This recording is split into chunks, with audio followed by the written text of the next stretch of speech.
Hi, my name is Ron Layman. I'm from the Faux School in Frederick, Maryland, where I teach decorative painting workshops and complete commission projects for clients all around the world.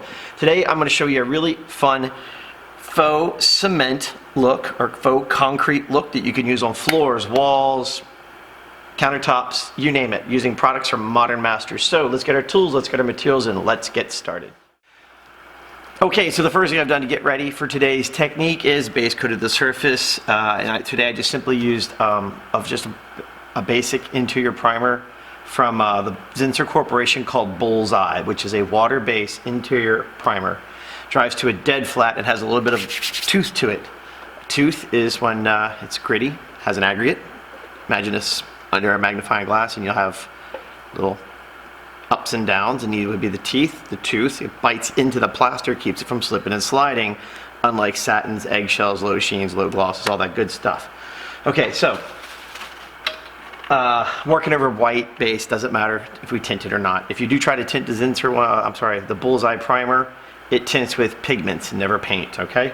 Product, Modern Masters Texture Effects, interior only, water-based, durable, architectural coating. This stuff is absolutely amazing. There's so much you can do with it.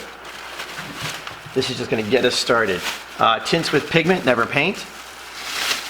And I have tinted the product today. 2 different colors.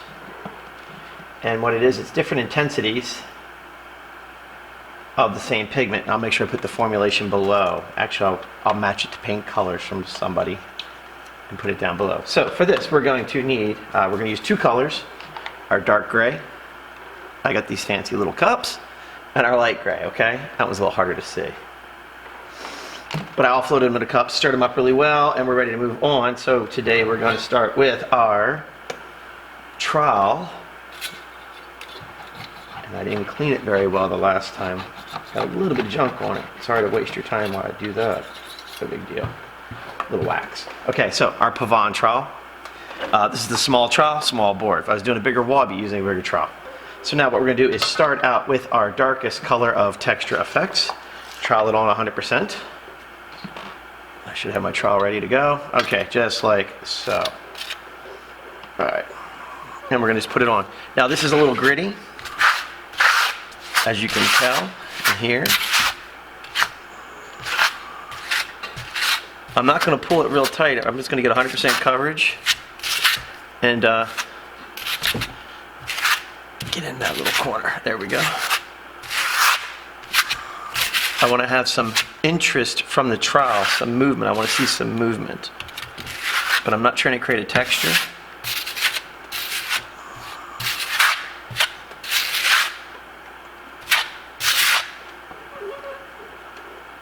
Need some more.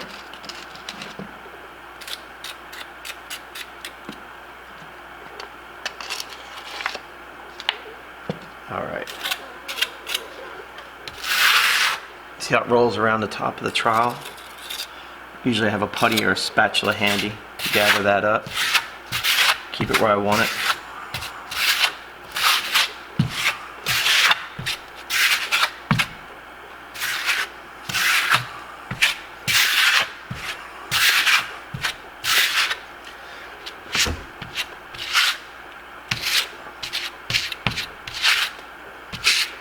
Okay, boy, it's really fighting me to get in some of these areas today. There we go. So that's it. Covered. I'm going to use some just broader sweeping motions just to kind of give us that look like finished concrete. This is part 1 of our base. So we're going to let this dry 100%. Come back in a little bit and get moving to the next step. So I'll see you after this dries. Okay, we're dry. There you go. I'm going to give this a closer look. Bring it up to you. See the little bit of movement I've created, and there's no reflection. This has no reflective qualities whatsoever, but you can kind of see some of the trowel movement, all right? And it is rather porous. So we're going to take our second coat and their second color, which is the lighter of the 2, and trowel that on a little tighter. Now I'm using the floor in my studio as a gauge for my colors. So not all concrete and actually I should say concrete and cement aren't necessarily the same thing. They come from the same materials, but not exactly the same. There's that lighter color. So I'm gonna put it on, and I'm gonna start pulling this a little tighter.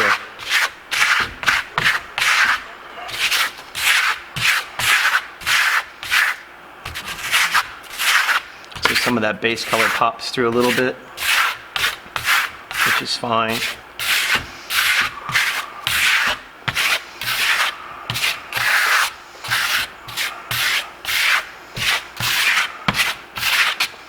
Whoops.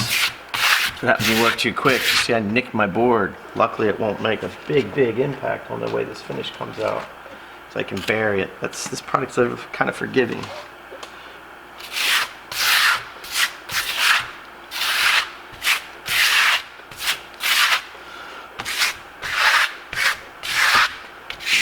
Okay. So this would be great for like one of those really industrial looking spaces.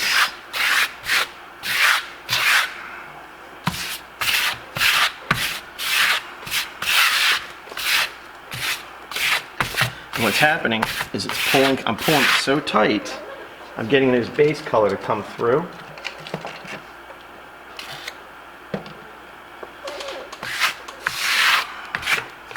And these colors are real close together on the palette. That's what you want. There we go.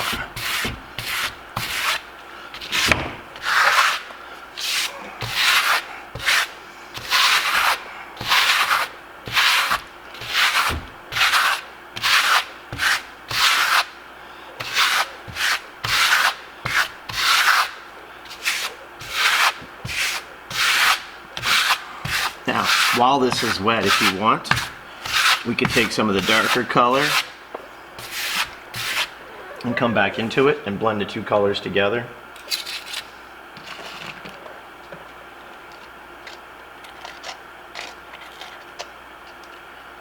Just depends. But you know what? No, I'm not. I like this. I'm done. That's the rule. No one to walk away from it. I could go back into it, totally go sideways, and have a mess on my hands that I'm not going to be happy with. Let's let this dry 100%, come back and chit-chat about it. I'll see you in a bit. Okay, we're dry. There it is. I pulled the tape. That is my interpretation of a finished cement floor. Let's bring it in so you can check it out. Simple two-step process, okay? Oh, sorry, it's not focusing. I'll figure out how to get that fixed one of these days. Let's see. See it? Looks like cement. There you go. Simple, easy. Now, if you were to put this on a floor, you would want to clear coat it with probably at least 5 coats of a water-based polyurethane to give it the durability, because water-based polyurethane is very thin in consistency. It's going to soak in. Second coat's going to soak in. The third coat's going to start to build. Fourth is going to build. Fifth is going to build, give you that protection. Countertops, sure, absolutely, same thing. Put on a countertop, make sure you seal it.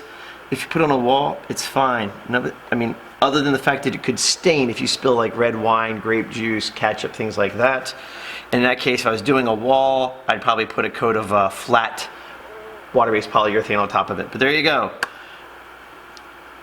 Cement, easy, two-step process. Okay.